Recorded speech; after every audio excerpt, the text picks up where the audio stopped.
Namaskar. It is my pleasure to bring the second edition of the Leadership Dialogue series with Dr. Shrikant. The topic of our dialogue today is idol worship. So let me kick this off with this question I put to Dr. Shrikant. Why do you think there is so much controversy around idol worship? Namaste to all our audience. Aparnaji, this question of yours needs to be looked at it from a historical context. Our adversaries, they always found one reason or other to insult and mock Hinduism. And their purpose of doing that is they want to weaken the Hindu religion. They want to sow causes of disunity amongst the followers of Hinduism.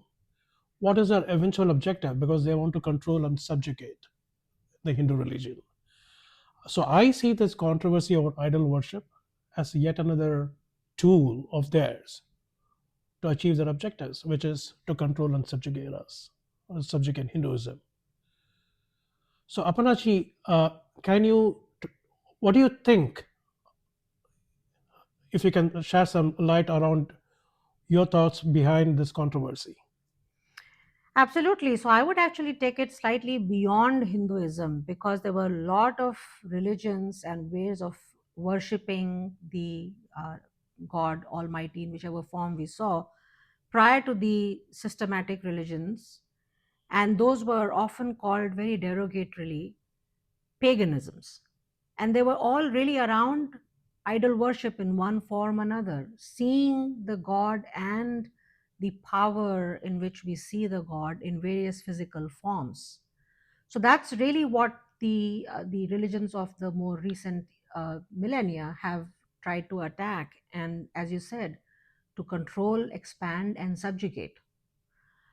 And beyond that, I would say the idol worship, because it was used as a tool from the others, it has become a tool from within in a way to, again, divide and conquer in various ways and incentives and objectives people within Hinduism have tried to do in the flavor of worshipping different versions of versions of deities, and sects that emerge from that, which is really very, very unfortunate for us. So, in that line, I would want to explore the question of how do we deeply and more meaningfully understand idol worship so that we can rebut the controversy and the adversaries. This is a great question. This is a fantastic question because the answer that I'm going to give will require all of us to introspect. I think the reason why I'm saying that is I think the first thing we need to do is, as followers of Hinduism, we need to understand why do we do idol worship. I think that is very critical. Unfortunately, what is happening is people just do idol worship without understanding why they are doing idol worship. So they, in fact, in other words, they are doing it blindly, Mhm. and it's ended up becoming more of a ritualistic practice than anything else. So I think all of us need to introspect and understand why we are doing idol worship. And I bet you there is a very good reason for that. We need to understand that reason. And we need to translate that understanding to the external world, particularly our adversaries and critics, so that we give them lesser reasons to mock and insult us. This cycle needs to stop. This brings me up, Aparaji, if you can shed some light on the meaning of idol worship. That'll be fantastic. Absolutely. So I completely agree with you that this problem can only be addressed by a better understanding. And that is exactly the whole mission behind the Saraswati Sangam project in bringing meaning to our practices and understanding of our dharma. So, the fundamental point about the idol worship understanding is the pluralism of our dharma. Every individual has the responsibility, in fact, to pursue dharma the way that it fits them. And idol worship is just that tool mechanism by which each of us can identify the deity, the version and form of divine that most dearly we can relate to. This is obviously extending to the fact that even atheism is considered a path. So, whether you worship Lord Ganesh, or you worship Lord Krishna, or you worship Nag Devta, these are all different ways, and even trees, banyan trees, and a lot of holy trees are worshipped. Again, because you have related this to your view of how you achieve the divine path or achieve the way to the divine. And that's the richness and beauty that is very unique and very celebration worthy of the freedom to explore your own religious, spiritual path. And then obviously keeping in mind that all these paths, in the end, whatever the tool mechanism you may choose, whichever deity power you may choose, eventually it leads you to the Paramatma Parameshwar, the one ultimate Param Atma. And that's really what a deep understanding should be grounded in. But then beyond that, it's really a unique individual exploration.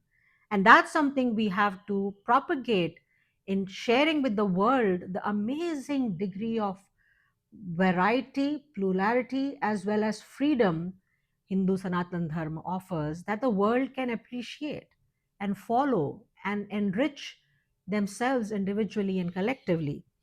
So, coming to this collective question, Dr. Shrikant, in the collective pursuit of idol worship, what is the biggest hurdle? What is the biggest challenge today? This the answer to this question also has a historical context. If you go back 500, 600 years back in the history, the temples had a much larger sphere of influence. They played several roles. They were an education hub, they were a cultural hub, they were a place for social gathering. Of course, they were a place of religious worship. What these all these roles, however, ended up doing is they enhanced the level of bhakti in the religion. Unfortunately, after that era, as we all know, there was the Mughal invasion, which saw a widespread destruction of Hindu temples, and then a period followed when there was this reconstruction of Hindu temples also. But unfortunately, what has happened in that process is we seem to have forgotten the original role of the temples.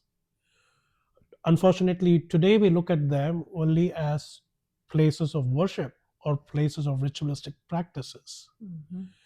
There is a need for us to rediscover the larger role of temples, understand that they had a much larger sphere of influence in the past, and we need to rediscover that sphere of influence for the temples for our own benefit, for our individual benefit, and for the collective benefit of Hinduism. So I think to do that, we need mass awareness. We need to Mhm. create mass awareness amongst people about what the role of temples were and ideally should be today. That I think is the biggest hurdle. Apanaji, this whole theme of idol worship is such a complex theme, and we touched upon some of the important issues. And it was fascinating for me to hear your responses to some of them, as I believe they were very deep, and I hope our audience benefited by that. So, to leverage your knowledge of experience, I cannot but help myself ask you one more question before we end this discussion. What do you think needs to be done to end this cycle of malicious attacks on our devis and devtas? Absolutely. So that again, in a historical perspective, is the big question. If you have been subjugated and controlled and manipulated for thousands of years, how do you emerge from it? It's a tough question. But the answer really is rebuild, rebuild, rebuild. rebuilt the physical infrastructure that was the facilitator of the collective consciousness around our Sanatana Dharma. Rebuild at the individual level to really understand what it is to belong in the Sanatana Dharma tradition as a Hindu, practicing Hindu, and rebuild around us a family and a collective community framework, infrastructure, awareness, and connection that brings that strength. And really, then looking at a position of strength and ownership to tell our adversary the real value and the uh, benefit it offers for humanity, not just the practicing Hindus, but the humanity of appreciating what individual life is, how a coexisting collective existence can be supported for overall well being of humanity. That is the richness of Sanatana Dharma. So the attacks on our Devi Devta, our practices can only happen when we function from a position of strength, ownership, and the right messaging to rebut our attackers. The attackers and adversaries will never go away, but we can sustain ourselves by functioning from a position of strength and knowledge, of course. So I'll wrap up with that.